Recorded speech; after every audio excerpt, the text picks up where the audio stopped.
prétexte fallacieux.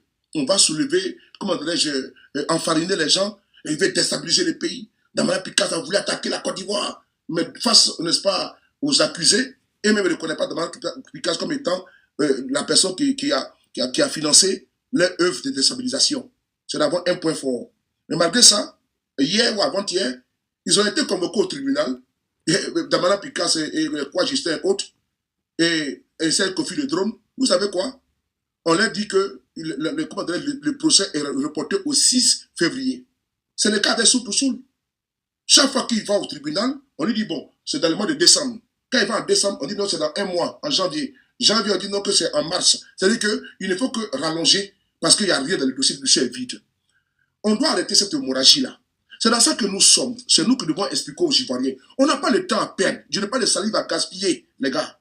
2025, tout à l'heure, je disais, je ne suis pas rentré dans le fond, que nous sommes déjà à 6 mois des élections. Pour ne pas dire à 5 mois des élections. Pourquoi je le dis? Vous allez comprendre aisément. Les vacances commencent quand? C'est dans le mois de juin, juillet, août. C'est les vacances ou pas? Donc, tout le monde est au soleil, pour certains. D'autres sont au soleil, tranquillement. Et dans les administrations, tout, n'est-ce pas, au ralenti. Et donc, quand vous regardez, nous sommes aujourd'hui dans le mois de quoi? Dans le mois de janvier. Précisément le 24. C'est le 24, ou c'est combien? Précisément le 24 ou le 23. Nous sommes le 24 aujourd'hui. Il nous reste combien de jours pour terminer le mois? Il nous reste, comment dire, 7 jours. Janvier est fini. Donc, ça veut dire que la semaine prochaine, samedi prochain, on est plein pied dans quoi? Dans le mois de février. Le mois de février, c'est combien de jours? Même pas 30 jours.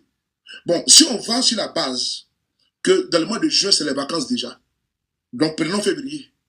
Février, on va calculer mars, avril, mai, juin, ça fait 4 mois.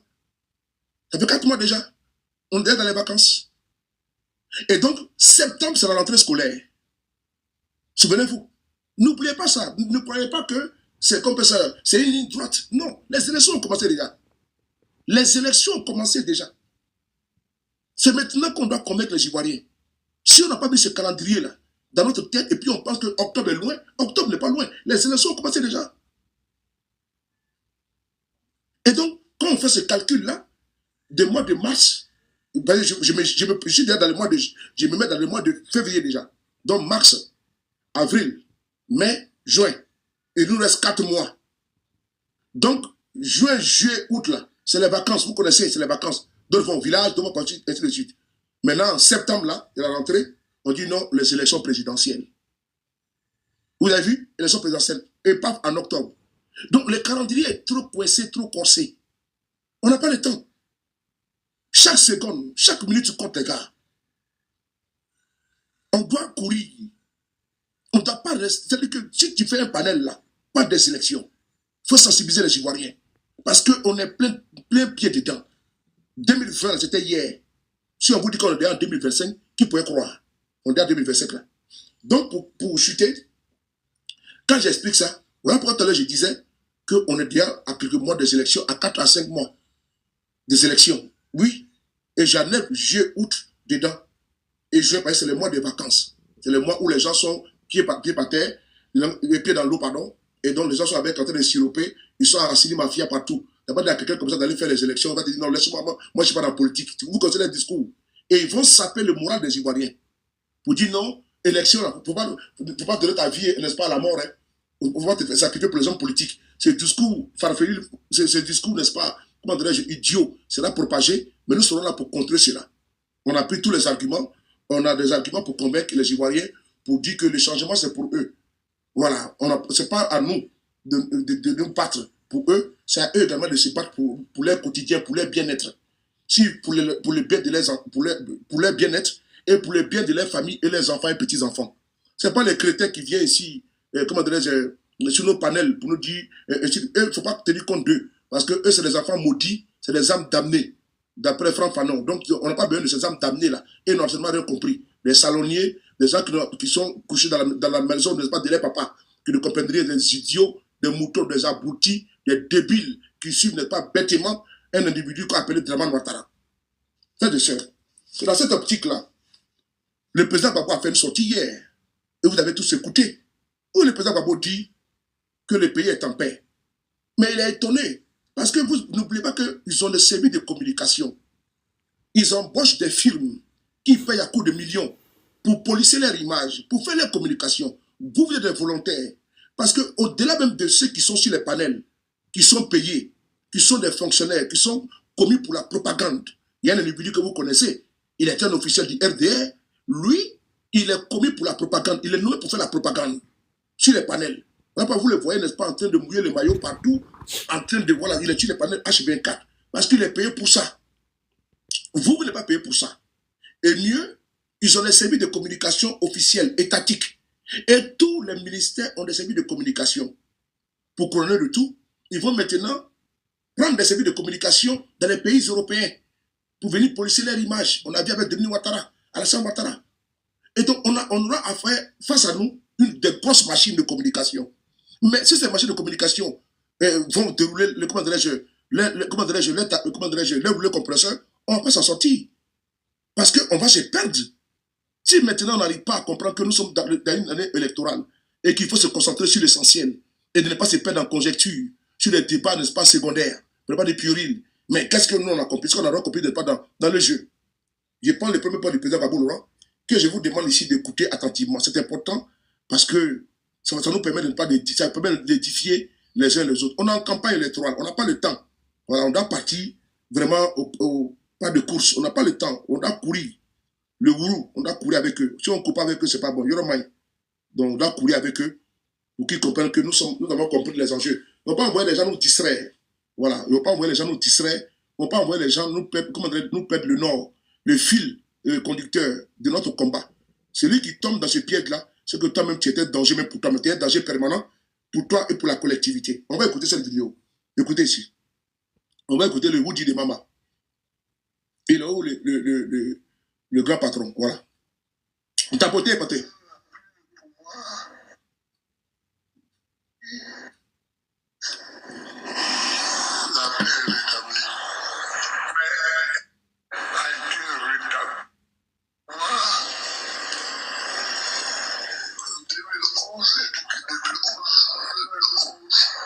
Partagez, s'il vous plaît. C'est la publicité, là. Partagez, les gars, partagez. Merci, Moïse. Il y a une pub là qui passe rapidement. C'est désagréable, mais faites avec ça. Ça permet aussi aux uns et aux autres de les accompagner, de les financer.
Voilà.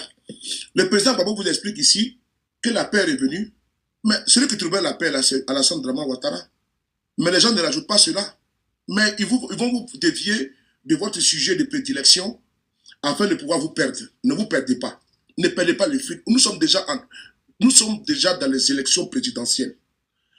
Trump, là, pour être président, n'a pas commencé en 2024. Dès que Trump est sorti du palais de la Maison Blanche, là, il a commencé les élections de 2024. Il a commencé déjà, malgré les persécutions tout judiciaires. Là, Trump a fait fi de ça. Il s'est battu. Et en politique, il faut se battre. En politique, il faut se battre.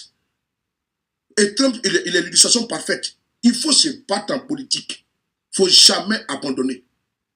C'est comme quand tu es dans un bateau. Et le bateau, comment dirais-je, le tableau, il y a chaville. Qu'est-ce qui se passe après? Mais vous n'allez pas comment on appelle ça, dit comme le bateau a perdu le nord. Non, tu vas encore affronter encore la mer. Parce que tu vas traverser. Tu es obligé de traverser. Donc tu vas affronter la tempête encore. Et donc nous sommes face à une situation, nous sommes face à une situation où on ne doit jamais se décourager et rebrousser chemin. Ce qui est en face de nous là, c'est le rapport de force qui permettra d'équilibrer le jeu politique.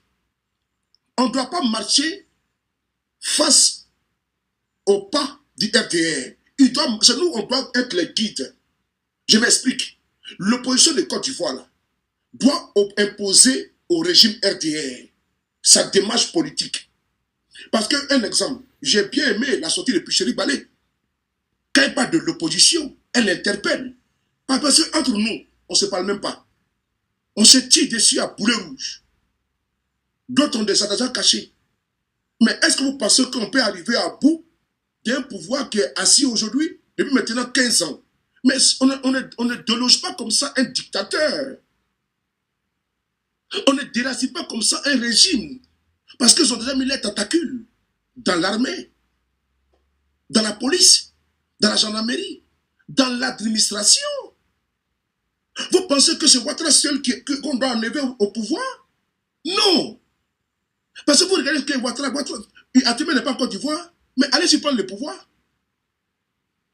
C'est un système, je dis bien, c'est un système qui passe des impôts dans toutes les arcanes de l'administration, qui rentre dans la police, dans la gendarmerie, dans comment dirais-je, dans tous les corps. Donc c'est un système qu'on doit déraciner. Et ce n'est pas avec des incantations. On ne lit pas dans une boule de cristal pour enlever un régime aussi sanguinaire, aussi machiavélique.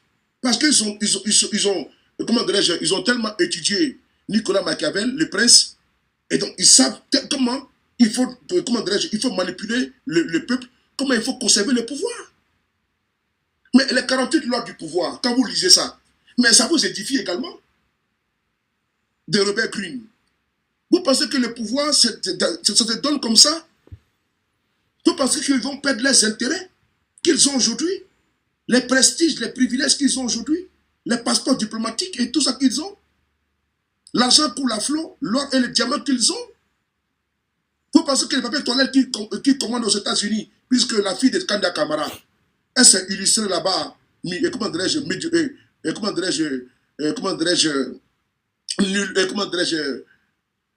médiocrement, oui, aux États-Unis, dans une émission, comment dirais-je, à 1 heure de grande écoute, la fille de Kandia, qu'est-ce qu'elle vous dit?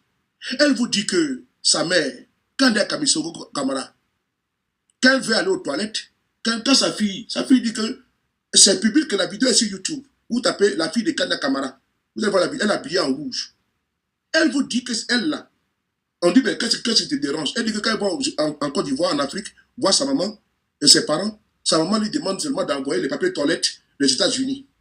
Donc, elle prend pas de l'eau des papiers de toilette des États-Unis. C'est-à-dire qu'une femme pour aller déféquer, vous m'excusez du terme, pour aller déféquer un être humain, il y a papier de toilette en Côte d'Ivoire. Mais quand des camarades préfèrent papier de toilette, n'est-ce pas, des États-Unis. Voici une arriviste qui est là. Une enfant de pauvre, pour ne pas dire une misérable, qui aujourd'hui, qui utilisait pas les Séguidara pour laver, n'est-ce pas, comment dirais-je, quand elle finit, n'est-ce pas, de faire ses besoins, elle préfère maintenant qu'on lui envoie des papiers de toilette des États-Unis.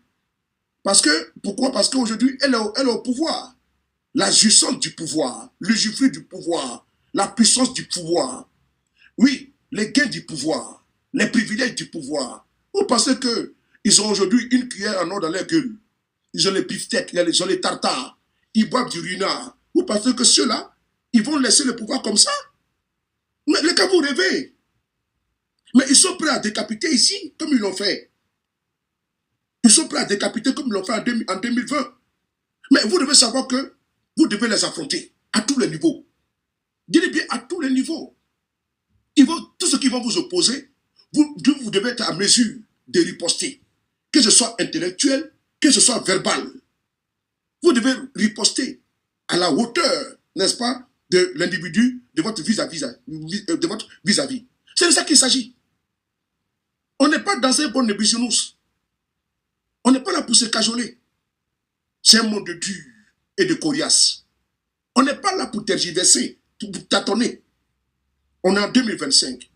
C'est l'année, n'est-ce pas, de tous les défis, où on ne peut pas accepter que fallacieusement, nos mentors soient éjectés de la liste électorale. Ça, nous disons non. La paix est dans leurs mains. Mais s'ils refusent cette paix, mais nous allons faire sans eux. J'ai dit, nous allons faire sans eux. Le président Bédié, paix à son âme, qui avait touché notre résistance salutaire face à une violation de notre constitution. Le président Bédié aujourd'hui, qui était un homme sage, un homme de paix, habité par la paix, par le calme. Le président Bédié a demandé à tout le monde de se calmer en 2020. Mais nous ne ferons pas, nous ne serons pas dans cette disposition en 2025. Parce qu'ils nous ont surpris en 2025. Ils avaient déjà préparé l'hécatombe. Ils avaient déjà préparé les bacs à verre et autres. Ils avaient déjà préparé, n'est-ce pas, comment dirais-je, la stratégie pour décimer l'opposition. Et vous avez vu qu'ils ont sorti même des policiers qui accompagnaient et qui coordonnaient même les miliciens. On a vu. Donc, on doit tirer les leçons de nos inconséquences et de nos échecs. C'est très important. Pour chuter par là, puis chérie Edith Balé a fait une sortie hier. C'est pas Nina que j'ai su. Et hier, j'ai fait une vidéo. À près de 80 000 vues. J'ai coupé la vidéo en 6 minutes. Je suis à pratiquement 80 000 vues. Et quand tu vois les commentaires, les Ivoiriens, ils aspirent au changement. Les Ivoiriens veulent, n'est-ce pas, le changement. Mais ils voient que certains opposants se comportent comme des plaisantins. Pour pas dire, n'est-ce pas, sont des plaisantins. Ils refusent de s'assumer. Ils refusent, n'est-ce pas, d'être des courageux. Ils sont des opposants biberonnés. Et eux, ils veulent tout avoir sur un plateau d'or. Non. Il faut se battre pour avoir le pouvoir. Le pouvoir ne se donne pas, le pouvoir s'arrache. Le pouvoir ne se donne pas, le pouvoir s'arrache. Des opposants capricieux, biberonnés, qui ne veulent pas avoir telle personne. Parce qu'entre eux-mêmes, ils sont même incapables de s'asseoir dans une fêtière pour dire, bon, il faut que la fumée blanche sorte. Quelle stratégie nous allons mettre en place? On va sortir des propos et on ne sait pas qui est, n'est-ce pas, comment dirais-je, est indexé. Serpent dans le pantalon. Bon, on ne sait pas qui est indexé. On ne sait pas qui est, comment dirais-je, qui est étiqueté. On ne sait pas. On ne sait pas si c'est pour le RADP, si c'est pour le PPACI, si c'est pour le GPS. Ça tire à boulet rouge, à balles réelles. Les uns contre les autres. D'autres également sont en train de faire des panels. Parce qu'eux n'ont pas compris. L'ignorance, les habitants, ces personnes n'ont pas compris que ceux qui sont en face de nous ne sont pas des affaires de cœur. J'étais dans l'opposition, ils ont imposé leur posture, leur manière de vouloir diriger à travers la brutalité. Ils ont transgressé toutes les lois de ce pays. Et ils ont violé toutes les lois, c'est-à-dire que toutes les interdictions. Quand le président Gbagbo Laurent disait qu'il ne faut pas que les manifestations étaient interdites en Côte d'Ivoire, mais le RDR n'entendait pas de cette oreille-là. Le RDR sortait. Et donc vous pensez que c'est ceux qui sont aujourd'hui au pouvoir, qui n'ont aucune notion, qui n'ont aucune lecture et qui n'ont aucune doctrine des affaires de l'État, et ils dirigent comme ils étaient dans l'opposition. Parce que le comportement des cadres du RDR, quand tu les vois, c'est comme s'ils sont dans l'opposition. Ils ne sont pas posés, ils ne sont pas pondérés, ils ne sont pas élégants, ils ne sont pas rassurants. Ils ont le verbe très haut. Ils sont menaçants, ils sont brutaux, ils sont condescendants, ils sont irrespectueux, ils sont hautains. Donc quand tu vois ces individus-là, vous pensez qu'ils vont laisser le pouvoir comme ça? Donc pour chuter, Nina m'a fait, comment dirais-je, écouter la vidéo de Picheri Balé. J'ai vu qu'elle a touché du doigt l'essentiel. Et pour ne pas dire le point G, pour certains comme Mossad qui aiment bien ça, le point G. Picheri Balé a touché le point G. Le point G, n'est-ce pas, de la communication. C'est une femme de lumière. N'en déplaise aux esprits candides, aux esprits perdus, aux esprits chagrins. Picheri Balé est une Amazone. Elle a perdu son emploi à cause du peuple de Côte d'Ivoire. Elle travaillait au Bénet. Au Bénet, là, Picheri Balé elle a montré sa compétence. C'est une femme elle a un bagage intellectuel. Ce n'est pas les individus qui sont dans un rattrapage ethnique au niveau de l'emploi. Parce qu'ils vont prendre les Madou, les Sissé, les Suleiman pour les mettre dans les emplois, des analphabètes, des illettrés, on les met dans des postes avec des faux diplômes. Hier, j'ai publié quelque chose sur ma page Facebook hier. C'est au moins 3 Tourés. C'est 3 Tourés qui étaient dans la gendarmerie de Côte d'Ivoire. Ils ont voulu maintenant rentrer dans l'EFA, École des forces armées de Côte d'Ivoire. Mais ils ont été attrapés parce qu'ils avaient des faux bacs. Donc quand ils ont postulé à l'EFA, ils ont été arrêtés. Oui, je dis bien ils ont été arrêtés. Parce qu'à l'EFA, ils ont vérifié les bacs. Ils ont vu que c'était des faux bacs. Donc dans l'administration ivoirienne, quand on voyait que notre administration s'affaisse, et vraiment, elle n'est pas à l'image de notre pays, parce qu'ils ont bombardé les cousins, les cousines, même d'autres même qui étaient au village, des paysans. Voilà pourquoi le village c'est vide. Et ils les ont mis dans des ministères. Donc nous nous retrouvons, n'est-ce pas, dans un état failli. On ne peut pas dire un état défaillant. C'est de ça qu'il s'agit. Et ça, on doit redresser le tir. On doit ramener la Côte d'Ivoire dans le Conseil des Nations à tous les niveaux. Au niveau intellectuel, pas faire la promotion, n'est-ce pas, de Djeneba Djaba. La promotion de la longévité, de Poupounapou, de Fimois. La promotion, n'est-ce pas, de quoi? De la facilité. Mais, frères et sœurs, l'initiation parfaite en Côte d'Ivoire, c'est quoi? Quand vous voyez des personnes, je ne suis pas contre les richesses, je ne sais pas dans quelles conditions ils ont obtenu ces richesses-là. Mais quand vous regardez par exemple Suleiman, qui est le responsable du guichet unique, quand vous regardez par exemple l'ASPR, comment dans un pays, des pontes du régime alignent, n'est-ce pas, des personnes, comme on sait que, non, que c'est des personnes misérables.